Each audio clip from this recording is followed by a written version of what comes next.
Hey everyone, TimaeuSS here and welcome to another sort of Convallaria video. So as promised, the ultimate Edda guide is finally here. Okay, we're gonna go over everything you need to know about the character in this video, ranging from the builds, in terms of the skill tree, the choices, the loadout of those set skills, as well as the weapons, the trinkets, and her best taros. Now this is my first attempt in making a complete guide for the sort of Convallaria series, so any feedback is of course welcome. It will be broken down to sections, starting off with why Edda is such a great character, what tier she is, and then going over her skills and then explaining some of the choices in terms of her loadout. So without further ado, let's get things started.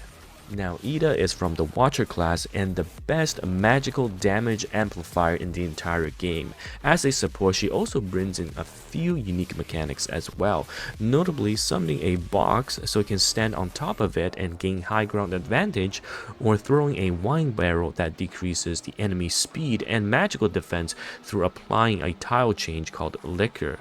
She is also able to buff the entire team with damage amp 3, increased magic defense 2, and a movement buff of 1 tile. She is also able to dispel the entire team of debuffs with this skill. So all around, it's just a fantastic unit. You can see that she is notably used across various PvE stages, especially the weapons one. The first weapon stage is basically tailor-made for Edda, and it will make your journey very easy if you have her. Now let's take a look at the skill choices for Edda, and as always, this information is now available on my Google Sheet that I put out for the community. And if you like what I'm doing, please do consider dropping a like and subscribe to my channel, because it really helps me keep pushing out these content.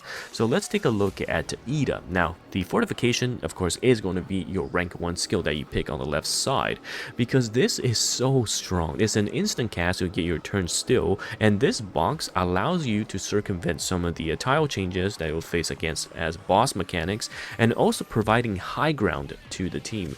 And even though it's a single box, okay, it counts as a 2 tile height, which means that you will get the high ground bonus, as you'll see.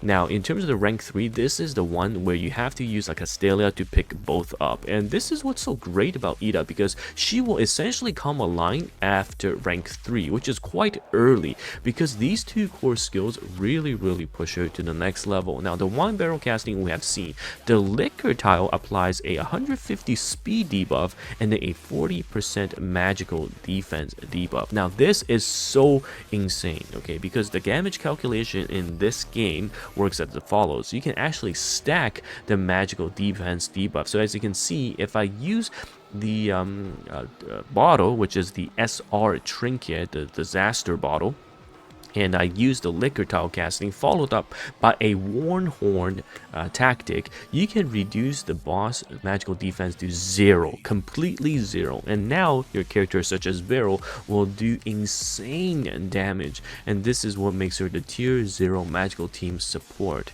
And not to mention, this also reduces enemy speed, so you'll be getting more turns. Now looking at the guiding gleam, you can see that you'll be able to grant allies damage up. There is a 30% straight up damage buff followed by magical defense buff and a movement plus 1 tile. Now the disruption will dispel most debuffs. However, this was changed because at release back then over on the CN side, it used to remove debuffs such as the curses or the lightning things that you get from the weapons trial. It is no longer the case, because that would have been so broken that it removes every single stack completely. So yeah, just note that she wasn't as bugged as before, but still very strong. Now looking at rank 5, you pick shelter advantage because the right side is counterattack, which you can technically build a damage Edda if you want to, but we are going for a more supportive role, so you take the damage decrease taken by 40% if there's an item, and of course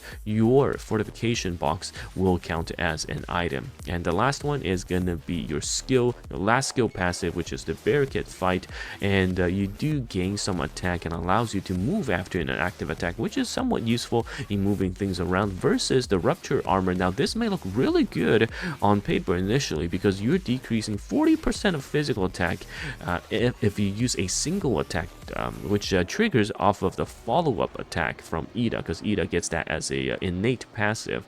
Now, you can at 100% go for this as well if you run units like Cole in some of the stages against bosses.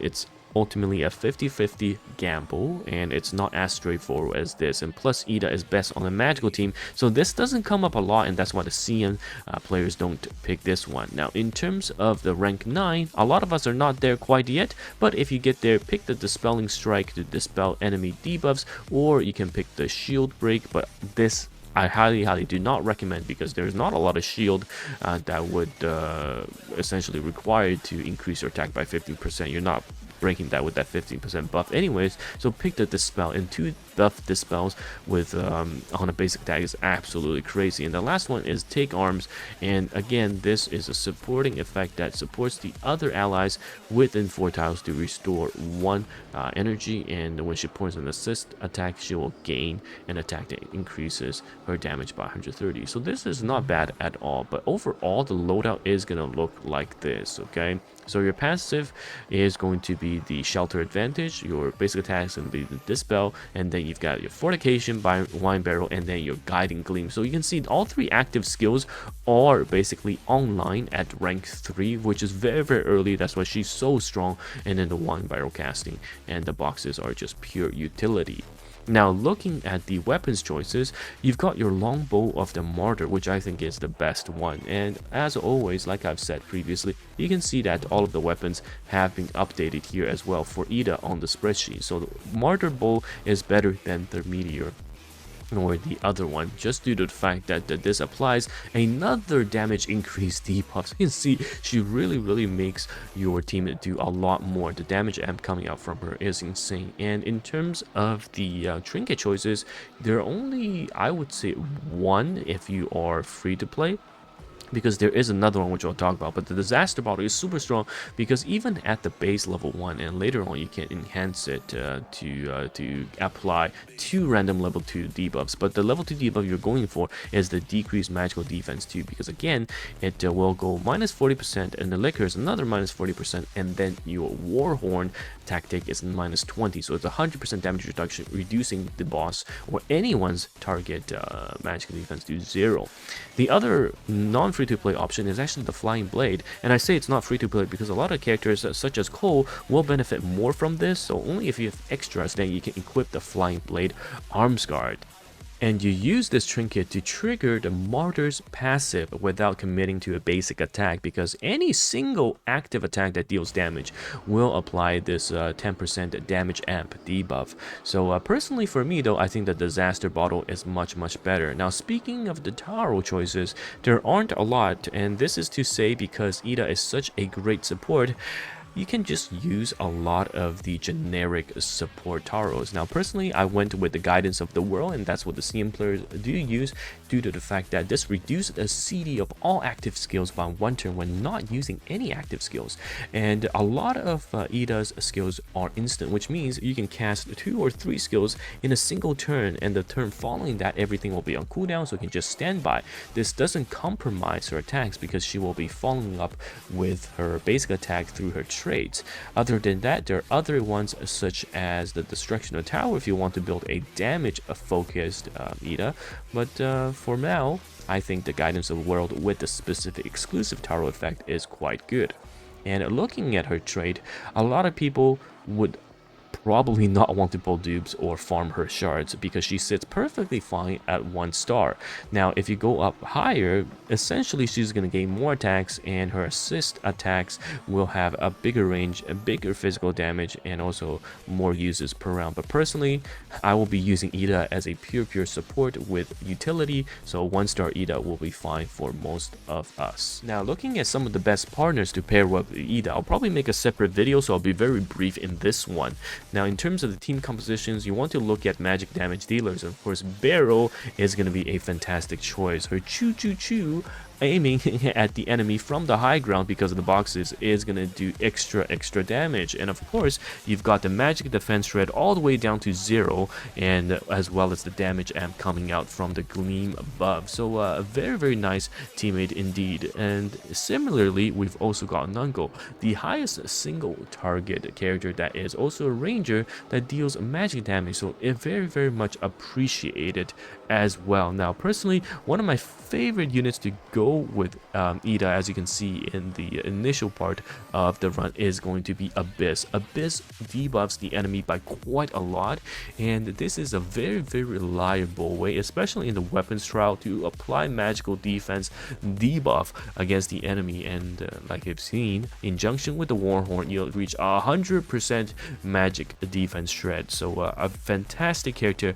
to go along with Edda for the magic teams we have currently available. And there we have it. So thank you so much for sticking around this far and watching the entirety of the video. I really appreciate it. And as always, this information is available in text form on my Google spreadsheet. So check them out with the banner schedule and everything. A huge shout out to the person behind making this spreadsheet a lot prettier than it was before. And as always, I'll be updating more sort of Convallaria content on my channel as well, so consider subscribing for more. Thank you guys once again for watching, and it's TimaeuSS here, and I will see you guys in the next one. Goodbye now.